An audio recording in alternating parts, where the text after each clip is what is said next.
Perkenalkan, kami dari kelompok 4 ingin membahas kasus illegal fishing yang berada di Kepulauan Perairan Bangka Belitung.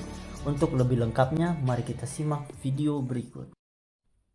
Di perairan Indonesia, setidaknya terdapat 3 wilayah yang sangat rawan terhadap kegiatan illegal fishing. Ketiga perairan tersebut adalah perairan Natuna, perairan Arafuru, dan perairan Sulawesi Utara. Situasi demikian memunculkan ancaman terhadap kegiatan pencurian ikan atau illegal fishing.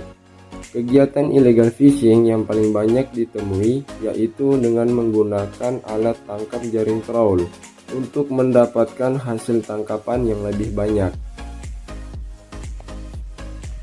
Pertimbangan pelaku sebelum melakukan kegiatan illegal fishing di kawasan perairan Kepulauan Bangka Belitung. Konsep rasional choice theory yang digunakan dalam penelitian ini mengacu kepada Clare dan Cornish pada tahun 1985 yang didasarkan pada dua pendekatan teoritis.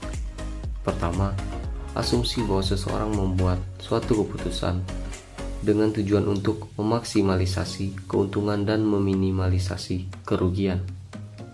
Kedua, basis teori pilihan ekonomis tradisional yang menyatakan bahwa seseorang mempertimbangkan pilihan dan memilih apa yang mereka yakini akan memenuhi kebutuhan mereka.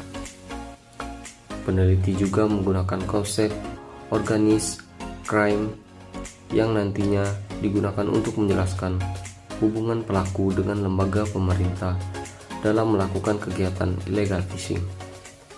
Tujuan dari penelitian ini adalah untuk menjelaskan suatu bentuk pelanggaran hukum terpola yang dilakukan oleh perusahaan perikanan untuk mendapatkan keuntungan yang sebesar-besarnya.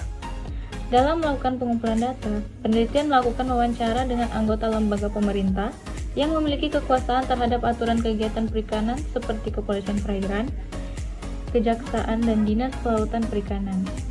Sementara itu, penelitian juga melakukan wawancara kepada pemilik usaha perikanan, nelayan yang menggunakan alat tangkap jaring trawl, dan nelayan yang tidak menggunakan jaring trawl dalam kegiatan penangkapan ikan. Hasil penelitian: penangkapan ikan menggunakan alat tangkap jaring trawl merupakan suatu kegiatan illegal fishing yang dapat digolongkan sebagai kejahatan korporasi atau corporate crime. Pelanggaran yang dilakukan oleh nelayan dengan penggunaan alat tangkap trawl sebagai strategi untuk mendapatkan keuntungan yang besar-besarnya menjadi salah satu tujuan korporasi. Atas adanya dorongan tersebut, pelaku memutuskan untuk melakukan penyalahgunaan CP, keputusan pelaku untuk melakukan penangkapan ikan tanpa memiliki CP. Kegiatan penangkapan ikan tanpa CP dan dengan menggunakan alat tangkap jaring trawl tentu saja merupakan suatu pelanggaran dan dapat saja ditangkap oleh pihak kepolisian perairan. Namun, bos sebagai pemilik kapal dan anak buah nelayan melakukan suatu upaya untuk mempertahankan para pekerjaannya agar tidak terjerat hukum dan terhindar dari proses pidana.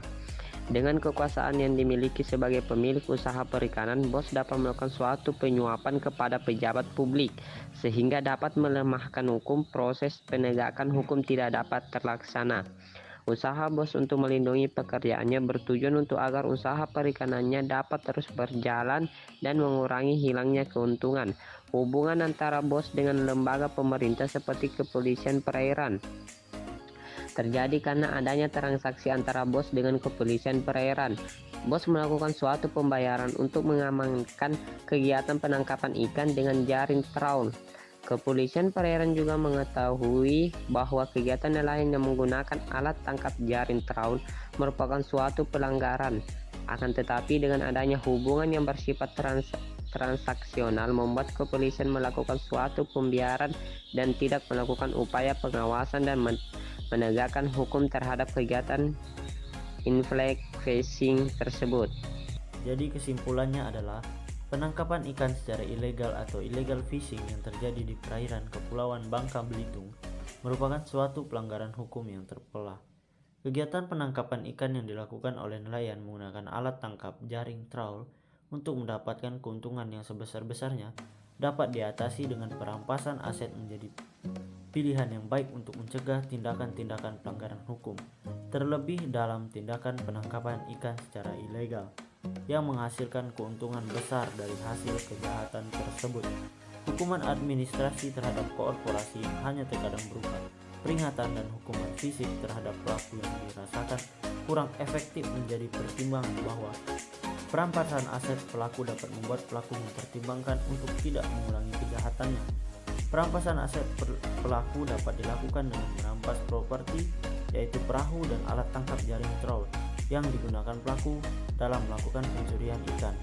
Dengan upaya tersebut diharapkan pelaku tidak akan melakukan kejahatan kembali karena biaya yang dikeluarkan untuk membuat atau membeli perahu dan alat tangkap jaring trawl yang sangat besar.